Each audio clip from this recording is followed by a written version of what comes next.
नमस्कार दोस्तों, आज हम स्टार्ट करेंगे वन टू मैनी रिलेशनशिप। इसके पहले हमने एक्सेस में देखा था वन टू वन रिलेशनशिप, जिसमें हमने दो टेबल्स क्रिएट करी थी, जो मैंने आपको पहले के लेक्चर में बताया था, जिसमें हमने दो टेबल बनाई थी। टेबल 1 थी और हमारी टेबल 2 थी। दोनों टेबल्स में आपकी एंट्री एक दूसरे के करस्पॉन्डिंग 1 टाइम थी, तभी आपका रिलेशनशिप इसमें क्रिएट हुआ था, वन टू वन रिलेशनशिप। अब हम स्टार्ट कर रहे हैं वन टू मैनी रिलेशनशिप। इसके लिए भी हम दो टेबल्स क्रिएट करेंगे और फिर उनमें रिलेशनशिप हम क्रिएट करेंगे। आपको नाम से ही क्लियर है कि one two many relationship means एक टेबल में आपकी एंट्री एक बार होगी और दूसरी टेबल में आपकी एंट्री मल्टीपल टाइम्स होगी।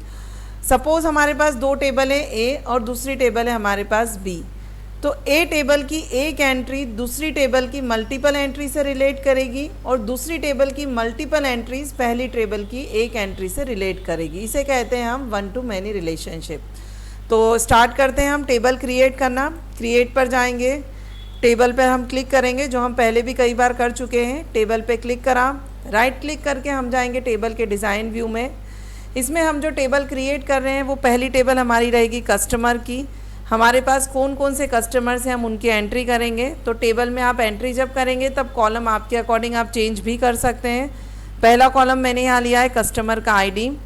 कस्टमर के आईडी में हम इसे लेकर चलेंगे नंबर। हम ऑटो नंबर नहीं ले रहे हैं, हम इसे एंट्री मैनुअली करना चाहते हैं, इसलिए हम लेंगे इसमें नंबर। प्राइमरी की है तो वैल्यू जो है वो आपकी रिपीट नहीं हो सकती है। अगला हम ले लेंगे कस्टमर का नेम, तो हम यहाँ दे देते हैं इसको फुल नेम, इसे हम शॉर्ट टेक्स्ट रखेंगे। अगला हम ले लेते हैं सिटी, इसे भी हम शॉर्ट टेक्स्ट रखते हैं। अपनी रिक्वायरमेंट के हिसाब से आप कॉलम चेंज कर सकते हैं। एंट्री करने के लिए हम जाएंगे डेटा शीट व्यू में। ये सब हम पहले के लेक्चर्स में पढ़ चुके हैं। पहला कस्टमर आईडी हम लेंगे इसमें 1001। इसमें हम कस्टमर का फुल नेम दे देते हैं नेहा जैन और उसका सिटी हमने दे दिया यहाँ पे मुंबई। अगला कस्टमर आईडी लिया हमने 1002, उसके लिए हम नेम दे देते हैं राहुल। इसका एड्रेस भी हमने लिया मुंबई। अगला हमने लिया कस्टमर आईडी 1003। अगला नाम हमने दे दिया यहाँ पे कमल। एड्रेस इसमें ले लिया है दिल्ली।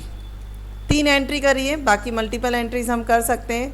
ये हमारी फर्स्ट टेबल क्रिएट हुई है जिसमें कस्टमर की एंट्री हमने एक बार करी है। हर कस्टमर की एंट्री आपको यूनिक मिलेगी।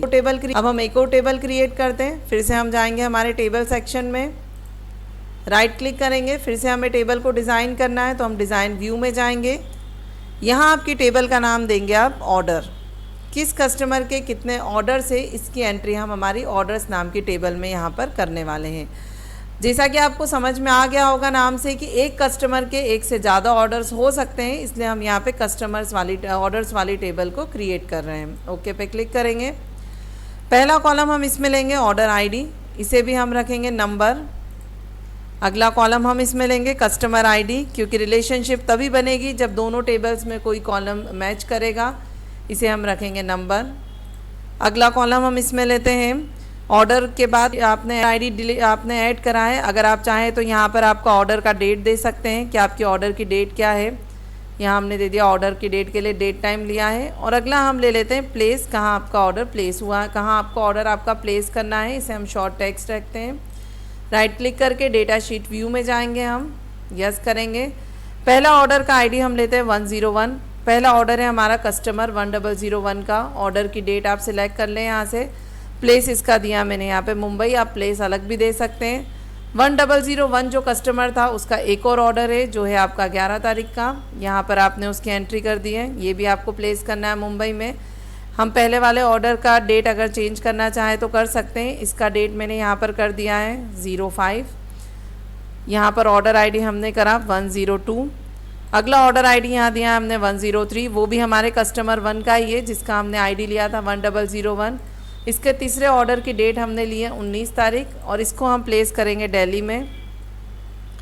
वापस से हमने ऑर्डर आईडी लिया 104, ये है हमारे कस्टमर 2 का। 1002 जो हमारा कस्टमर था इसका ऑर्डर का डेट लिया है हमने यहाँ पर 26 और ऑर्डर हम लोग प्लेस करेंगे दिल्ली में। ऑर्डर आईडी एक और लिया हमने 105, कस्टमर हमारा है 10003 के लिए। इसका ऑर्डर प्लेस हुआ है आपका 31 का और इसके लिए हमने एड्रेस ले लिया मुंबई।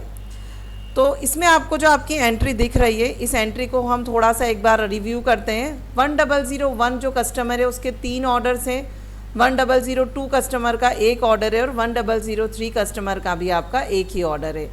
तो अगर आप दोनों टेबल को मैच करेंगे तो पहली वाली जो आपकी टेबल है इसमें आपके कस्टमर की एंट्री एक बार हुई है और दूसरी टेबल में आपके कस्टमर की एंट्री मल्टीपल टाइम्स हुई है। सभी कस्टमर की एंट्री मल्टीपल टाइम नहीं है, लेकिन एक कस्टमर की मल्टीपल टाइम है और 2 कस्टमर्स की एंट्री हमने यूनिक रखी है। यूनिक इन द सेंस इनकी एंट्री हमने एक ही बार करी है। अब हम इन दोनों टेबल्स को क्लोज करते हैं। अब अगर आप इसमें रिलेशनशिप क्रिएट करना चाहते हैं तो आप डेटाबेस टूल्स में जाएंगे, यहाँ आपको मिलेगा रिलेशनशिप का कॉलम, इस पर आप क्लिक करेंगे। यहाँ हम कल जो रिलेशनशिप हमने क्रिएट करी थी लास्ट लेक्चर में वो थी हमारी 1 to 1 की रिलेशनशिप। अब हमें यहाँ 1 to many रिलेशनशिप क्रिएट करना है तो उसके लिए हम राइट क्लिक करेंगे। यहाँ हमें एक ऑप्शन मिलेगा शो टेबल, जिस पे हम क्लिक करेंगे। जो भी टेबल्स है जिनके बीच आप रिलेशनशिप क्रिएट करना चाहते हैं उसे आप सिलेक्ट करेंगे। जैसे यहाँ आपको आपके टेबल्स के नाम दिख रहे हैं, तो इसमें से हमारी जो 2 टेबल्स है वो है कस्टमर और दूसरी है हमारी ऑर्डर्स की टेबल। तो हम कस्टमर पे क्लिक करें, इसे ऐड करेंगे और ऑर्डर्स वाली टेबल को भी हम यहाँ ऐड करेंगे। हम इसे क्लोज कर देंगे। अब यहाँ आपको आपकी 2 टेबल शो हो रही है, एक है आपकी कस्टमर टेबल और एक है आपकी ऑर्डर्स टेबल। इन दोनों टेबल में कस्टमर आईडी आपका ऐसा कॉलम है जो कॉमन है, जिसके थ्रू आप रिलेशनशिप क्रिएट इसमें कर सकते हैं। आप इस कस्टमर आईडी को ड्रैग करके लेकर आएंगे ऑर्डर्स टेबल के कस्टमर आईडी के पास। यहाँ आपको फिर से वही विंडो दिखेगी जो हमने 1 to 1 रिलेशनशिप के टाइम पर देखी थी। इसमें आपको एनफोर्स रेफरेंशियल इंटीग्रिटी दिख रहा है, कैस्केड अपडेट दिख रहा है, कैस्केड डिलीट दिख रहा है। ये हम पहले भी बात कर चुके हैं इस बारे में। कैस्केड डिलीट मीन्स दोनों टेबल में जब रिलेशनशिप आपकी क्रिएट हो जाती है तब आप एक टेबल में कुछ डिलीट करेंगे तो वो दूसरी टेबल में रिफ्लेक्ट होगा। सिमिलरली अगर आपने एक टेबल में कुछ अपडेट करा है तो वो दूसरी टेबल में भी अपडेट होगा। एनफोर्स मतलब फोर्सफुली आप उन दोनों टेबल्स में रिलेशनशिप क्रिएट करके अपडेट यहाँ से आप कर सकते हैं। रिलेशनशिप आपको नीचे दिख रही है, यहाँ लिखा है आपकी रिलेशनशिप जो क्रिएट हो रही है वो है 1 to many रिलेशनशिप। इन तीनों चेक बॉक्स को हम चेक करेंगे और हम यहाँ क्रिएट पे क्लिक करेंगे तो आपको यहाँ दिख रहा है क्लियरली रिलेशनशिप जो क्रिएट हुई है वो है आपकी 1 to many की रिलेशनशिप। अगर आप इस रिलेशनशिप पे डबल क्लिक करेंगे तो आपको वापस से वही ऑप्शन दिखेंगे जो हम इसके पहले यहाँ पर देख चुके हैं। तो दोस्तों रिलेशनशिप क्रिएट करने के बाद आपको बेनिफिट क्या मिलेगा वो हम हमारी टेबल ओपन करके देखते हैं। हमारी जो टेबल थी वो थी कस्टमर्स और ऑर्डर्स। हम कस्टमर वाली टेबल पे हम क्लिक करेंगे तो यहाँ आप देखेंगे कि अब आपको प्लस का साइन बना हुआ दिख रहा है। इट मीन्स आपकी टेबल्स में रिलेशनशिप सक्सेसफुली क्रिएट हो चुकी है। अब आप जब इस प्लस पे क्लिक करेंगे तब आपको दिख जाएगा कि 1001 जो कस्टमर था उसने 3 ऑर्डर करे हैं, उसकी ऑर्डर डेट क्या है, उसका ऑर्डर आईडी क्या है और उसका प्लेस क्या था। सिमिलरली 1002 कस्टमर ने आपका 1 ऑर्डर प्लेस करा था और 1003 कस्टमर ने आप में 1 ऑर्डर इसमें प्लेस करा था। आपकी ऑर्डर्स वाली टेबल आपको दिख रही है और ये रही आपकी कस्टमर वाली टेबल।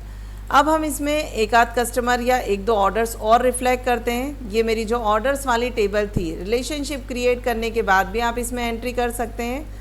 मैंने 1 ऑर्डर और इसमें ऐड करा जो है 106 और ये ऑर्डर मैंने दिया है 1002 कस्टमर के लिए। अब मेरे 1002 कस्टमर के पास जो है वो कितने ऑर्डर्स आ गए हैं, 2 ऑर्डर हैं। इसका प्लेस मैंने यहाँ पे वापस से दे दिया है मुंबई, कंट्रोल एस। जब अब आपकी कस्टमर वाली टेबल अब आप देखेंगे तो उसे आप चाहें तो एक बार रिफ़्रेश कर ले F5 से। राहुल जो आपका 1002 कस्टमर था, अब आप देखेंगे तो उसके कितने ऑर्डर्स हो गए हैं, यहाँ पे 2 ऑर्डर हो गए हैं। तो जो हमने कैस्केड अपडेट और कैस्केड डिलीट देखा था उसमें हमने देखा था अगर आप एक टेबल में कुछ अपडेट करेंगे तो वो ऑटोमेटिकली किस में रिफ्लेक्ट हो जाएगा, आपका दूसरे टेबल में। अगर आप आपकी कमल की एंट्री को राइट क्लिक करके यहाँ से डिलीट रिकॉर्ड करते हैं, यस करते हैं, तो ये रिकॉर्ड आपके ऑर्डर्स वाली जो टेबल दे रखी है उसमें से भी क्या हो जाएंगे, ऑटोमेटिकली डिलीट हो जाएंगे। तो दोस्तों इस तरीके से हम 1 to many रिलेशनशिप क्रिएट कर सकते हैं। इसके अगले लेक्चर में हम देखेंगे many to many relationship. Thank you so much.